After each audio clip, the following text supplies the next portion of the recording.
Hello friends, आप सभी का स्वागत है the twin bros YouTube channel पर। मेरा नाम है तन्नू और आज हम क्लास 12th हिस्ट्री का theme number 15 framing the Indian constitution के most important MCQs for CUET करने वाले हैं।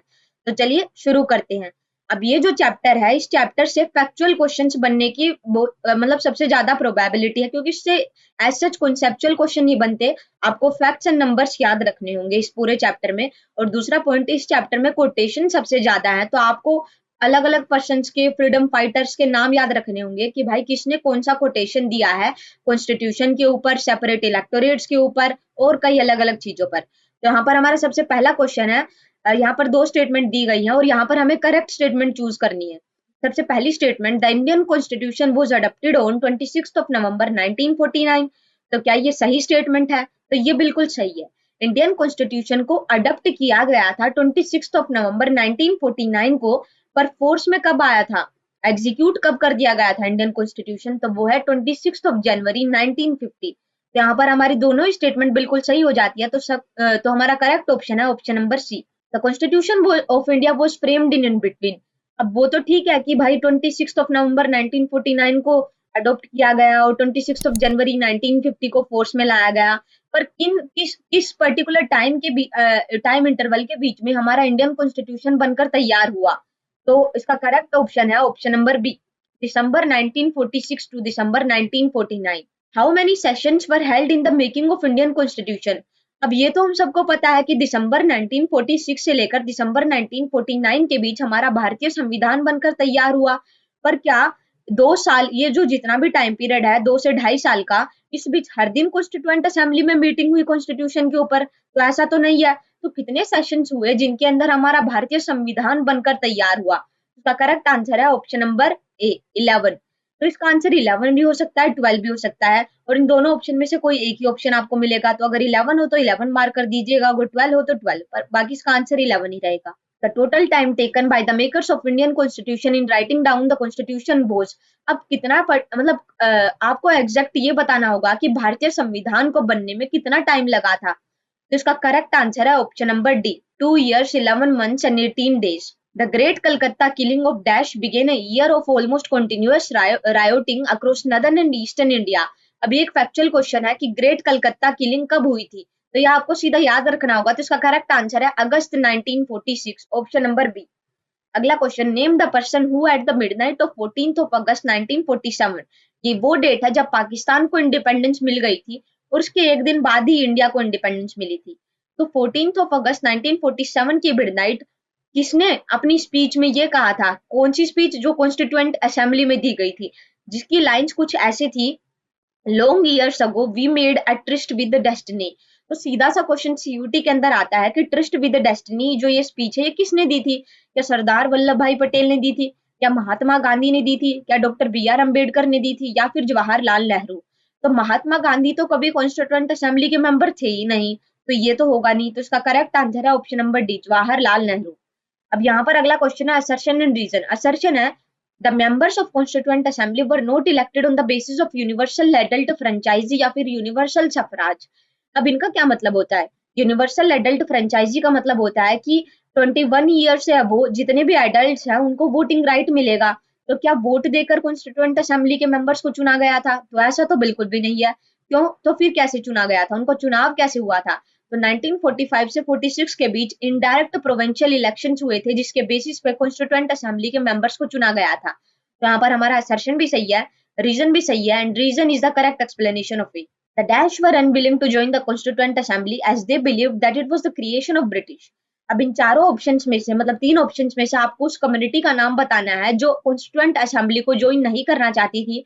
वो कहती थी कि कॉन्स्टिट्यूएंट असेंबली के अंदर भले ही मेंबर्स इंडियंस हो, पर इसके पीछे हाथ किसका है, किसकी क्रिएशन है कॉन्स्टिट्यूएंट असेंबली? मतलब जो इंडियंस हैं उनका मानना ये था कि इंडियंस जो हैं वो पपेट का काम कर रहे हैं, उनको कंट्रोल अभी भी ब्रिटिशर्स कर रहे हैं। तो वो ये कहकर कॉन्स्टिट्यूएंट असेंबली को ज्वाइन नहीं करना चाहते थे। तो क्या वो कम्युनिस्ट थे, क्या वो सोशलिस्ट थे, क्या वो कैपिटलिस्ट थे, या फिर नन ऑफ दीज? तो इसका करेक्ट आंसर है option number B, socialist. Name the person who move the crucial objective resolution as well as the resolution proposing that the national flag of India be a horizontal tricolor of saffron, white, and dark green in equal proportion, with a wheel in navy blue at the centre.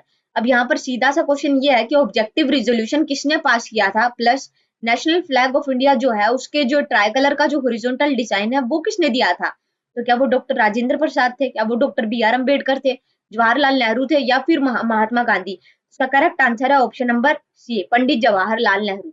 Who was the permanent member of the Constituent Assembly? Who was the permanent president of the Constituent Assembly, where he had to steer the discussion along constructive lines while making sure all members had a chance to speak?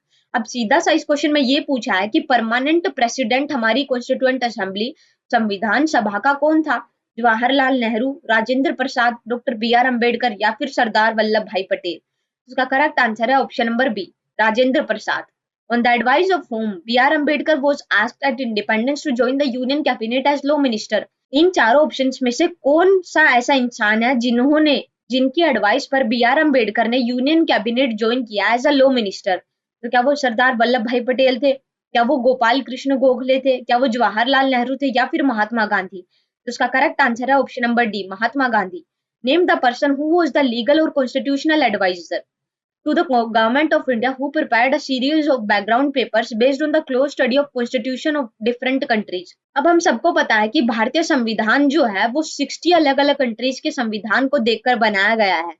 तो ये काम किसका था कि अलग अलग देशों के संविधान को पढ़कर जो चीजें हमें अच्छी लगी उसमें कुछ चेंजेस करके हमने अपने संविधान में उसको अडॉप्ट किया। तो वो लीगल एडवाइजर, वो कॉन्स्टिट्यूशनल एडवाइजर कौन था हमारी संविधान सभा का? उसका करेक्ट आंसर है option number C, B N Rau. Rajendra Prasad permanent president थे, सच्चिदानंद सिन्हा टेम्पररी प्रेसिडेंट थे हमारी संविधान सभा के, और B N Rau legal adviser. Who was the chief draftsman of the Constituent Assembly and he had the ability to put complex matters in clear legal language? तो chief draftsman कौन था हमारी संविधान सभा का? तो उसका करेक्ट आंसर है option number D, S N Mukherjee. When did the Jawaharlal Nehru introduced objective resolution in the Constituent Assembly?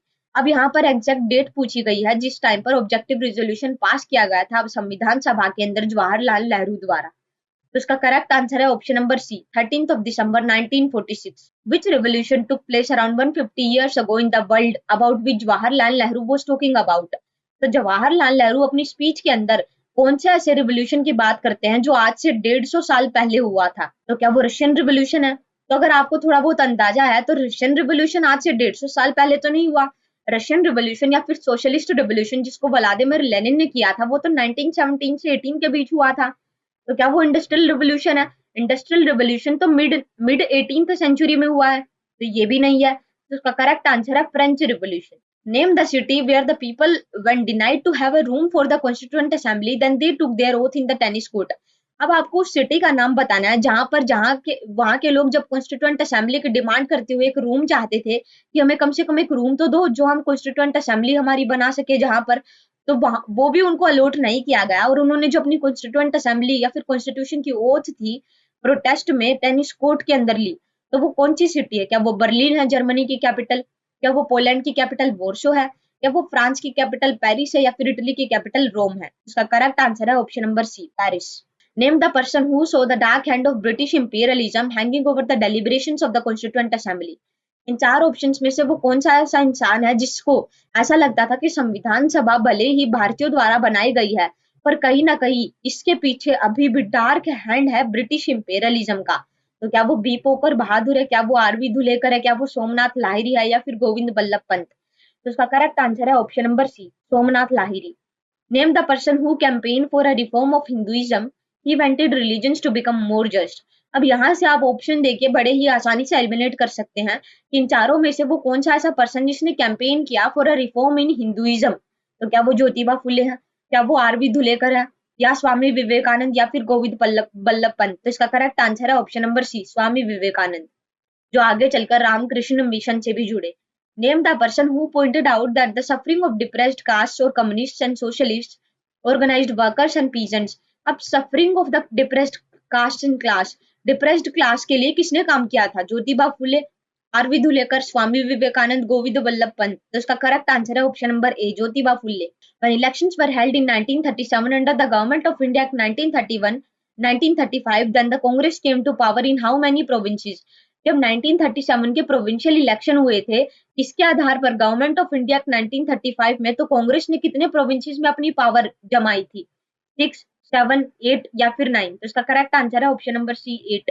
Name the person who argued that minorities exist in all land, they could not be wished away, they could not be erased out of existence. अभी सीधे से quotation है, आपको इन quotation के साथ person का नाम याद रखना होगा जिन्होंने ये कोटेशंस दिए हैं। तो दोबारा देखिए, minorities exist in all land, they could not be washed away, they could not be erased out of existence। तो ये कोटेशन किसका है? बी पोकर बहादुर का।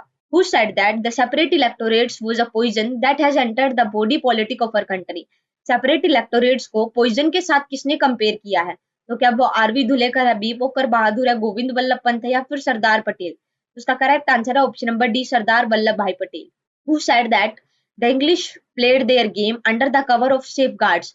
अभी कैसे गेम की बात हो रही है जो इंग्लिश मतलब ब्रिटिशर्स ने प्ले किया इंडियंस के ऊपर? तो वो है सेपरेट इलेक्टोरेट्स का कॉन्सेप्ट। तो ये कोटेशन किसका है कि भाई इंग्लिश जो है वो एक गेम प्ले कर गए in order to cover their safeguards, own safeguards. तो क्या ये आरवी धुलेकर का है, बी पोकर बहादुर, गोविंद वल्लभ पंत या फिर सरदार वल्लभ भाई पटेल? तो इसका करेक्ट आंसर है आरवी धुलेकर।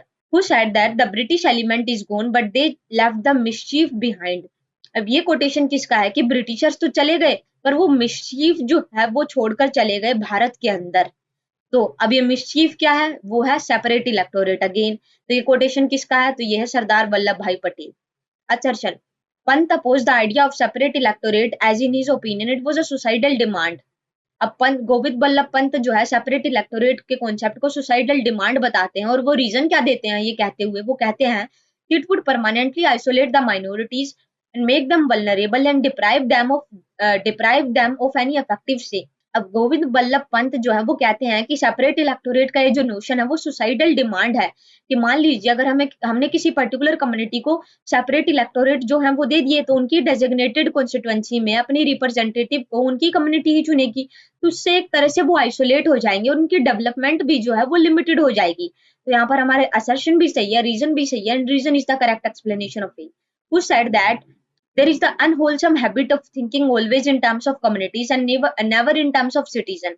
अब इन चारों में से कौन सा ऐसा पर्सन है जो कहता है कि हम हमेशा जो है कम्युनिटी को अपनी उसमें पर्सपेक्टिव में लेकर सोचते हैं, कभी भी एक सिटीजन को उस पे सेंटर में रख के चीजें नहीं सोचते? तो क्या ये आरवी धुलेकर है, गोविंद वल्लभ पंत है, सोमनाथ लाहिरी है या फिर नन ऑफ द अबव? तो उसका करेक्ट आंसर है option number B. Not all Muslims supported the demand for separate electorates. Dash felt that separate electorates were self-destructive। अब इन चारों ऑप्शंस में से आपको वो ऑप्शन बताना है जिसमें मुस्लिम्स जो है वो कहते हैं, मुस्लिम्स ने भी मतलब वो कौन सा ऐसा पर्सन है जिसने ये कहा है कि सेपरेट इलेक्टोरेट का जो नोशन है वो अपने आप में ही सेल्फ डिस्ट्रक्टिव है? तो क्या वो कमला देवी चट्टोपाध्याय है, दुर्गाबाई है, बेगम एजाज रसूल है या फिर बेगम हजरत महल? तो उसका करेक्ट आंसर है ऑप्शन नंबर सी, बेगम एजाज रसूल। By which year most of the Muslim members of Constituent Assembly were agreed that separate electorate were against the interests of minorities? Constituent Assembly के अंदर जितने भी मुस्लिम मेंबर्स थे, एक टाइम पर आकर उन्होंने भी ये मान लिया कि जो सेपरेट इलेक्टोरेट का नोशन है वो अगेंस्ट में है। किसके अगेंस्ट में? Against in the interest of minorities. तो वो है 1947 में आकर उनको ये चीज समझ में आई, 1948 में, 9 में या फिर 50 में? तो इसका करेक्ट आंसर है option number C. In whose opinion the real minorities are the masses of this country, as they need props, they need a ladder। अब इन चारों में से ये कोटेशन किसका है कि जो रियल माइनॉरिटीज है ना वो तो मासीज है इस कंट्री के, जिनको हेल्प चाहिए, they need props, they need a ladder, उनको सपोर्ट की जरूरत है। क्या वो सोमनाथ लाहिरी है, गोविंद वल्लभ पंत, एनजी रंगा या फिर जयपाल सिंह? तो उसका करेक्ट आंसर है ऑप्शन नंबर सी, एनजी रंगा। Dash was not asking for the separate electorates, but he felt that reservation of seats in the legislature was essential to allow tribals to represent themselves। अब इनमें से वो कौन सा ऐसा person है जिसने सेपरेट इलेक्टोरेट की डिमांड कॉन्स्टिट्यूएंट असेंबली में नहीं रखी? उसने कहा कि reservation of seats in the legislature होना जरूरी है so that the tribal people will represent themselves in the assembly. But वो सेपरेट इलेक्टोरेट की डिमांड नहीं रख रहा, वो डिमांड रख रहा है रिजर्वेशन ऑफ सीट्स की।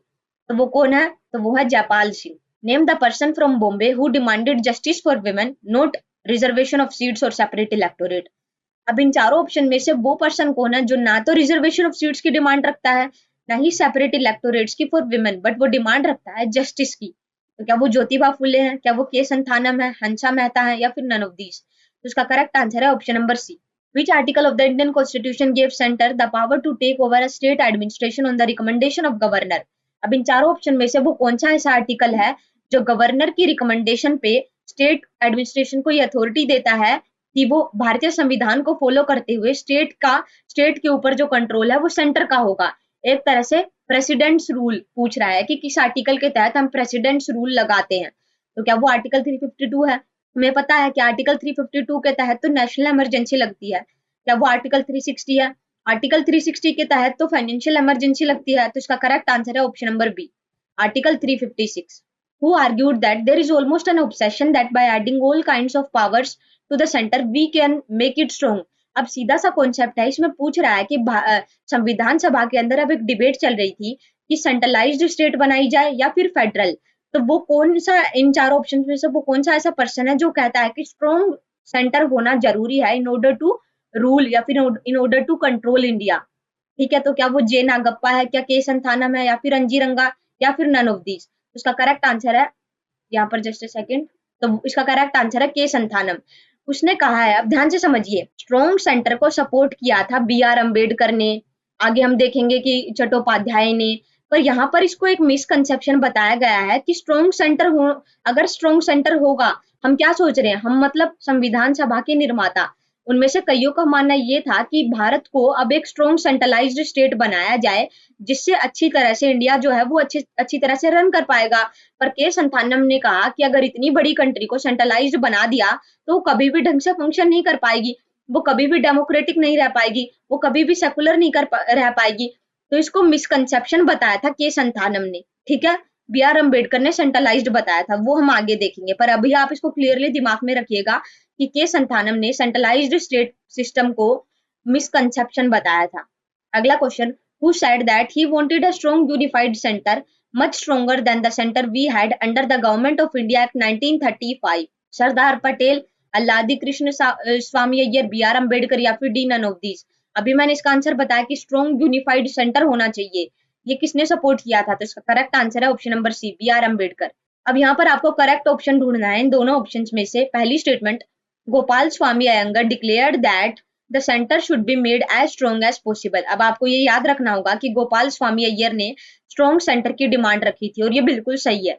बाल कृष्णा शर्मा ने भी स्ट्रॉन्ग सेंटर की डिमांड करी थी, could plan for the wellbeing of the country. तो ये भी यहाँ बिल्कुल सही हो जाता है। तो हमारा करेक्ट आंसर है option number C, Hindustani should be neither sanskritised Hindi और persianised Urdu but a happy combination of both. To whom is this statement attributed? अब यहाँ पर ये स्टेटमेंट किसने कही थी कि जो हिंदुस्तानी जो है ना उसके अंदर हिंदी भी है और उर्दू भी है, दोनों के फ्यूजन से हिंदुस्तानी बनी है। तो ये कहा था महात्मा गांधी ने। अब यहाँ पर मैच द फॉलोइंग, आपको ये कुछ जो टाइमलाइन है वो दे दी गई है और आपको यहाँ पर मैच करना है। तो 1947, 49, 46, 45, तो यहाँ पर देखिए हम सबको पता है कि कॉन्स्टिट्यूशन इज साइंड। कॉन्स्टिट्यूशन कब साइन किया गया था? 1949 में। अभी तो हमने पीछे देखा था कि दिसंबर 1946 से लेकर दिसंबर 1949 तक हमारा संविधान बना था। तो कॉन्स्टिट्यूशन कब साइन हुआ? सी का बी। अब सी का बी सिर्फ यहाँ पर एक ही ऑप्शन में है, तो हमारा ये जो ऑप्शन है वो सही हो जाता है। अब बाकी ऑप्शंस को भी देखिए। 1947 में कैबिनेट 1947 में क्या हुआ था? 1947 में हुआ था last meeting of interim government. वैसे ही 1949 में कॉन्स्टिट्यूशन साइन किया गया और 1946 में कैबिनेट मिशन आया था जो 3 मेंबर्स लेके आए थे मार्च 1946 में। कौन कौन? एवी अलेक्जेंडर, पैथिक लॉरेंस और सर स्टैफर्ड क्रिप्स। और 1945 के अंदर ब्रिटेन के अंदर लेबर गवर्नमेंट आ गई थी। तो ये भी हमें पता है। तो आप अगर नहीं पता है तो याद कर लीजिएगा इसको यहीं पे। अब यहाँ पर आपको करेक्ट स्टेटमेंट चूज करनी है, ठीक है, इन 5 ऑप्शंस में से कि कौन कौन सी करेक्ट है। By the 1930s, the Congress had accepted the Hindustani ought to be the national language. अब 1930s में कांग्रेस ने ये एक्सेप्ट कर लिया था कि हिंदुस्तानी को नेशनल लैंग्वेज बनाया जाना चाहिए। तो ये बिल्कुल सही है। Durga Bai wanted Hindi to be declared as national language. अब ये यहाँ पर गलत हो जाता है कि दुर्गा बाई ने सपोर्ट किया और डिक्लेयर कर दिया कि हिंदी जो है नेशनल लैंग्वेज है। तो बी हमारा गलत हो जाता है, मतलब ऑप्शन सी और ऑप्शन डी यहाँ पर एलिमिनेट हो गए। Mahatma Gandhi retained his faith in the composite character Hindustani, ये भी यहाँ पर हमारा बिल्कुल सही है कि महात्मा गांधी ने सपोर्ट किया था कि हिंदुस्तानी जो है वो हमारे कंपोजिट करेक्टर को शो करता है। महात्मा गांधी ने ही तो कहा था हिंदुस्तानी जो है फ्यूजन है उर्दू और हिंदी का। तो ए भी सही है, सी भी सही है। अगला D option, each province was to be allowed to choose one of the regional language for official work within the region. ये भी स्टेटमेंट बिल्कुल सही हो जाती है। तो ए सी डी यहाँ पर हमारा करेक्ट ऑप्शन है, option number A. R V. Dhulekar was against Hindi be used as the language in the constitution making, ये गलत हो जाता है क्योंकि आर.वी. धुलेकर ने तो हिंदी के यूज को सपोर्ट किया था। Who said can you show me one country from one free country where there are separate electorates. अब ये कोटेशन किसका है कि जिन्होंने कहा था कि आप मुझे एक भी कंट्री ऐसी दिखा दीजिए जहां पर सेपरेट इलेक्टोरेट्स हो। ये कोटेशन है सरदार वल्लभ भाई पटेल का। A member from Bombay dash stated that as a congressman and a follower of Mahatma Gandhi, he had accepted Hindustani as a language of nation.